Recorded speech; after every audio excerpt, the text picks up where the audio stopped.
السلام عليكم ورحمة الله وبركاته.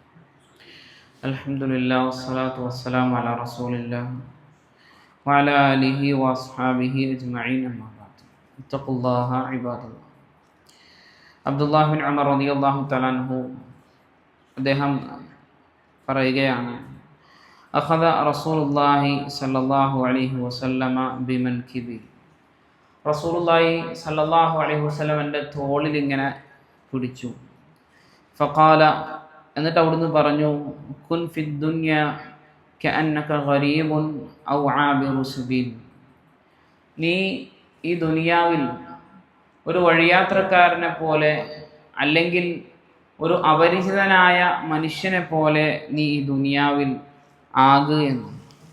എന്താണ് ഗരീബ്, അപരിചിതനായി നീ ഈ ദുനിയാവിൽ ജീവിക്കുക എന്ന് പറഞ്ഞതുകൊണ്ട് ഉദ്ദേശിക്കുന്നത് എന്ന് പണ്ഡിതന്മാർ വിശദീകരിക്കുന്നത്, ഒരു മനുഷ്യൻ അല്ലാഹു സുബ്ഹാനഹു വ തആലയെ തൊട്ടും ശുഗലാകുക, അവൻ്റെ ജോലിയിലാകുക, അവൻ്റെ വീട്ടുകാരോടൊപ്പമായി എന്നുള്ളതിൻ്റെ കാരണത്താലാകാം, അല്ലെങ്കിൽ അവൻ്റെ കുടുംബക്കാരോടൊപ്പമായി എന്നുള്ള കാരണത്താലാകാം, അവൻ്റെ ജോലിയിലായി എന്നുള്ള കാരണത്താലാകാം. ഇങ്ങനെ ഒരുപാട് കാര്യങ്ങൾ അവനെ അല്ലാഹു സുബ്ഹാനഹു വ തആലയിൽ നിന്ന് തടയിടുന്ന കാര്യങ്ങളുണ്ട്.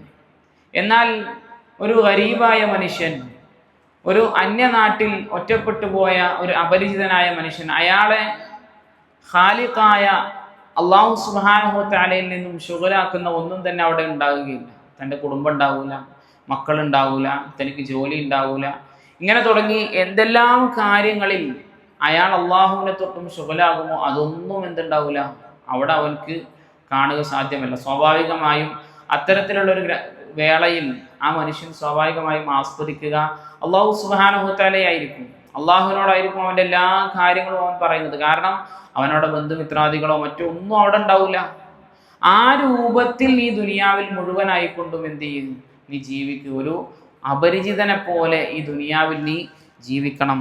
ഔ ആബിറു സബീലിൻ, അതല്ലെങ്കിൽ നീ ഒരു വഴിയാത്രക്കാരനെ പോലെ നീ ജീവിക്കണം. എന്താണ് വഴിയാത്രക്കാരൻ എന്നുള്ളത് കൊണ്ട് പണ്ഡിതന്മാർ നമുക്ക് പറഞ്ഞു തന്നത്, ഏതൊരു നാട്ടിലേക്ക് നമ്മൾ യാത്ര പോവുകയാണെങ്കിലും ആ യാത്രക്ക് ആവശ്യമായ ജാതുകളെ, ആ യാത്രക്ക് ആവശ്യമായ കാര്യങ്ങൾ മാത്രമേ നമ്മൾ എന്ത് ചെയ്യുള്ളൂ, നമ്മൾ മുന്നൊരുങ്ങി ചെയ്യുകയുള്ളൂ. ഇപ്പോൾ ഒരു നാട്ടിൽ നമ്മൾ ഇറങ്ങി ചെന്ന് കഴിഞ്ഞാൽ അവിടെ നമ്മൾ വലിയ കൊട്ടാരങ്ങൾ, ബിൽഡിങ്ങുകൾ, അതല്ലെങ്കിൽ ആ രൂപത്തിൽ നമ്മൾ അവിടുന്ന് വിട്ടുപോകേണ്ടെന്ന് നമ്മൾ അവിടെ പണിയോ? ഒരിക്കലും പണിയില്ല. അതിനുവേണ്ടി ഹിമ്മത്ത് നമ്മൾ എന്ത് ചെയ്യില്ല, കൊടുക്കില്ല. എന്നാൽ അവിടെ എത്രത്തോളം കാലം താമസിക്കണോ അതിനാവശ്യമായ കാര്യങ്ങൾ നമ്മൾ ചെയ്യുകയും ചെയ്യും. ആ രൂപത്തിൽ ദുനിയാവിൻ്റെ കാര്യങ്ങൾ എന്ത് ചെയ്യാൻ പാടില്ല, ഏറ്റവും മുന്നിലാക്കി ദീനിൻ്റെ കാര്യങ്ങൾ പിന്നിലാക്കി ആ രൂപത്തിൽ ജീവിക്കാതെ നേരെ മറിച്ച് ഒരു വഴിയാത്രക്കാരനെ പോലെ ഇവിടുന്ന് ഒരു ദിവസം വിട്ടുപോകേണ്ടവനാണ് എന്ന ബോധ്യത്തോടു കൂടി നീ ജീവിക്കണമെന്നാണ് റസൂലുള്ളാഹി സ്വല്ലല്ലാഹു അലൈഹി വസല്ലം ഈ ഹദീസിലൂടെ നമുക്ക് പഠിപ്പിച്ചു തരുന്നത്.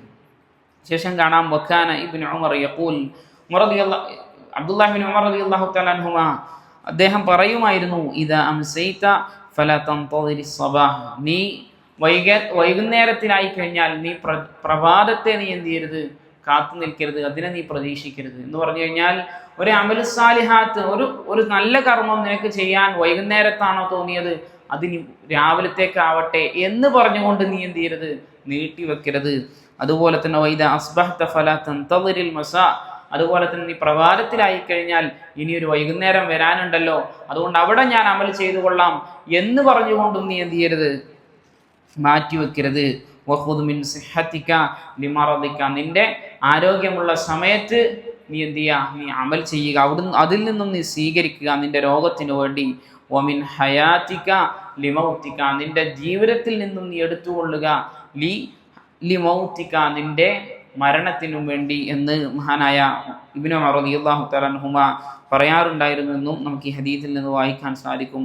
അല്ലാഹു സുബ്ഹാനഹു വ തആല അവൻ ഇഷ്ടപ്പെടുന്ന രൂപത്തിൽ ഈ ദുനിയാവിൽ ജീവിച്ച് മരണപ്പെട്ടു പോകാനുള്ള തൗഫീഖ് നമുക്ക് ഏവർക്കും നൽകി അനുഗ്രഹിക്കുമാറാകട്ടെ. സുബ്ഹാനകല്ലാഹുമ്മ വബിഹംദിക അശ്ഹദു അൻ ലാ ഇലാഹ ഇല്ലാ അൻത അസ്തഗ്ഫിറുക വ അതൂബു ഇലൈക്. അസ്സലാമു അലൈക്കും വറഹ്മത്തുള്ളാഹി വബറകാതുഹു.